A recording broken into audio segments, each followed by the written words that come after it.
What I'd like to talk about is the flag that's about to go up here. You know, when we mentioned on the boat that we're going to hoist the flag, everybody's eyes snapped up there to the top of that 75-foot pole and said, oh yeah, red, white, and blue, stars and stripes, the flag of the United States. And that's accurate, objectively. But subjectively, each one of us looks at that flag just a little bit differently. We've got visitors here from foreign lands. You're looking at that flag through the lens of your own experience and learning. We've got visitors who are born in foreign lands but have chosen to make the United States their permanent. What I'd like to challenge you each to do while you're here is try and look through somebody else's eyes. Slip your feet into somebody else's shoes for a few minutes and try and understand how things might have been for a different person.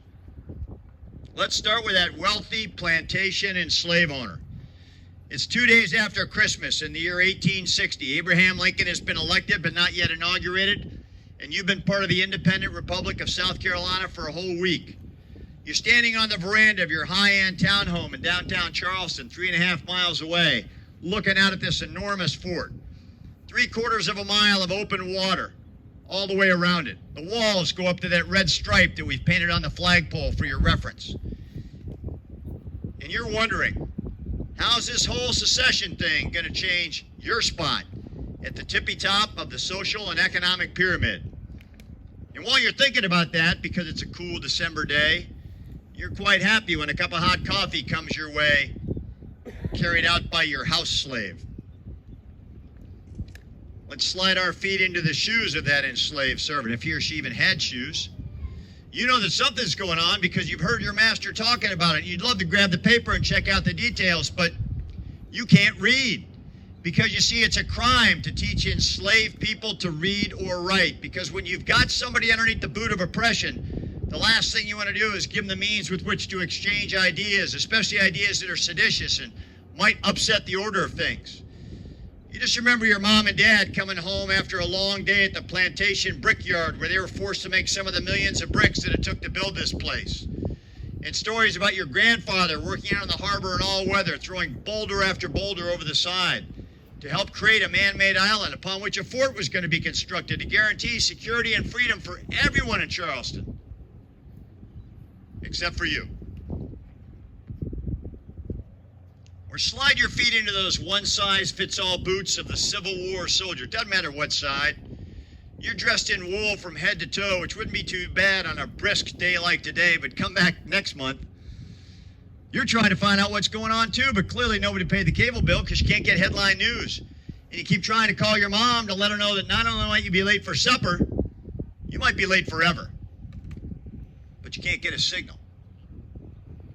If you could do that, appreciate somebody else's perspective, then I would tell you you're on the road to understanding one of the things that makes the United States special, and that's diversity.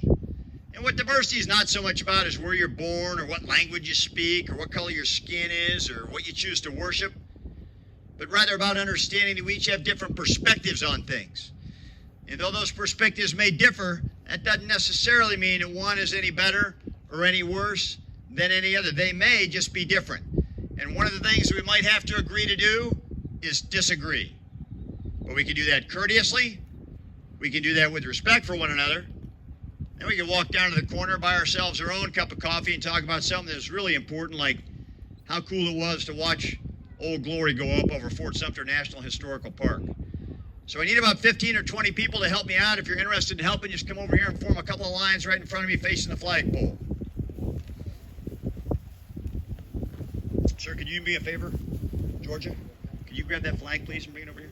It's going up here, guys. It's always easier with fourth graders. Line leader number 1, line leader number 2, line up, and boom, it's done.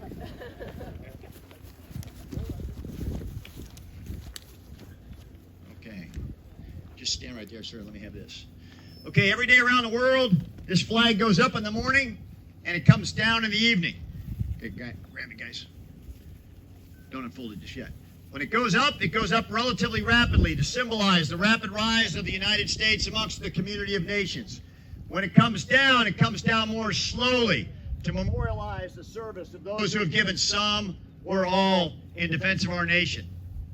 Grab it, guys. All right, go ahead and unfold it.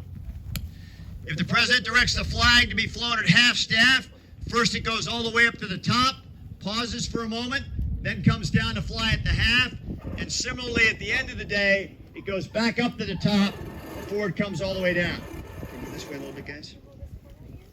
Okay, in just a moment, this gentleman here behind me is going to raise the flag. When he starts pulling on this halyard, let go. Okay, let go. If you don't let go, you're going up. And you're going to be up there until about 5:30 this afternoon. Okay? If you got glasses or a hat on, just be careful. Can you do that? All right, hoist colors.